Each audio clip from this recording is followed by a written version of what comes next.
ఓం నమో భగవతే వాసుదేవాయ. భగవద్గీత పంచదశోధ్యాయ 15వ అధ్యాయం పురుషోత్తమ ప్రాప్తియోగం.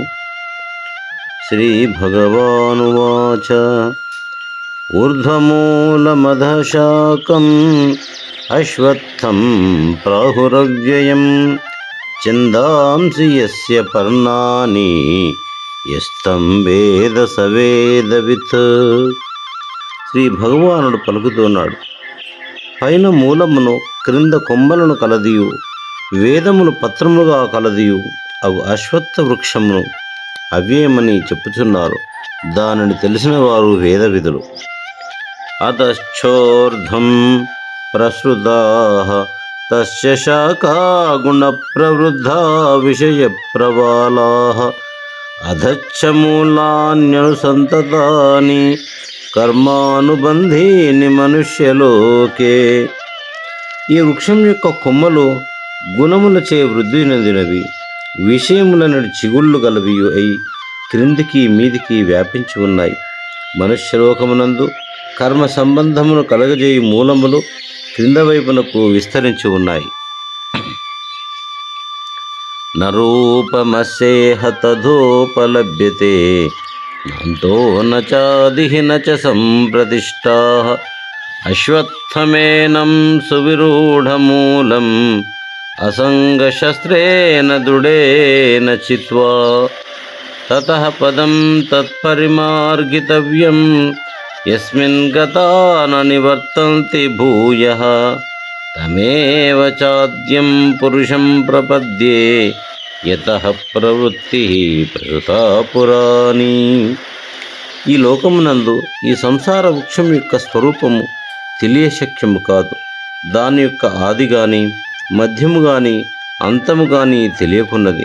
పాతుకుపోయిన వేలుగల ఈ సంసార వృక్షమును అసంగశస్త్రము చేత గట్టిగా ఛేదించి ఆ పిమ్మట ఏ స్థానమును చేరిన పిదప పునరావృత్తి కలగదో, ఎవని నుండి అనాది ఈ ప్రవృత్తి కలిగినదో అట్టి ఆద్య పురుషులకు భగవానుని శరణు పొందుచున్నాను అనే భావముతో భగవానుని అన్వేషింపవలను.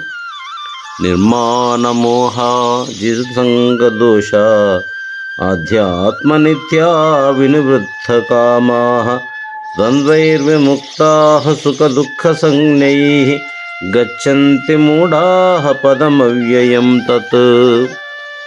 అభిమాన మోహాదులను విడిచిన వారును, సంగత్వము లేనివారును, ఆత్మజ్ఞానము కలవారును, కామరహితులను, సుఖదుఖములని ద్వంద్వములచే విముక్తి పొందిన వారును అయిన జ్ఞానులు నిత్యమైన మోక్షపదమును పొందుచున్నారు.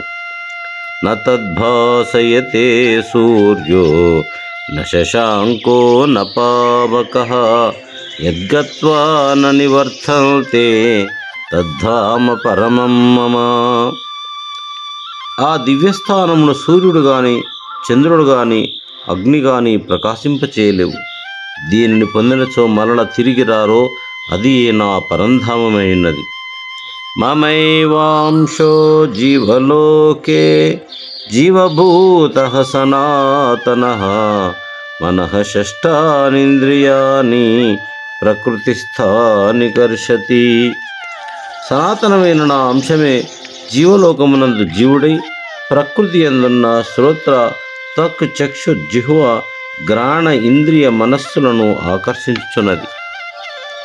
శరీరం యదవాప్నోతి ఇచ్ఛాప్యుత్కామతీశ్వరః గృహీత్వైతాని సంయాతి వాయుర్గంధా నివాశయాత్.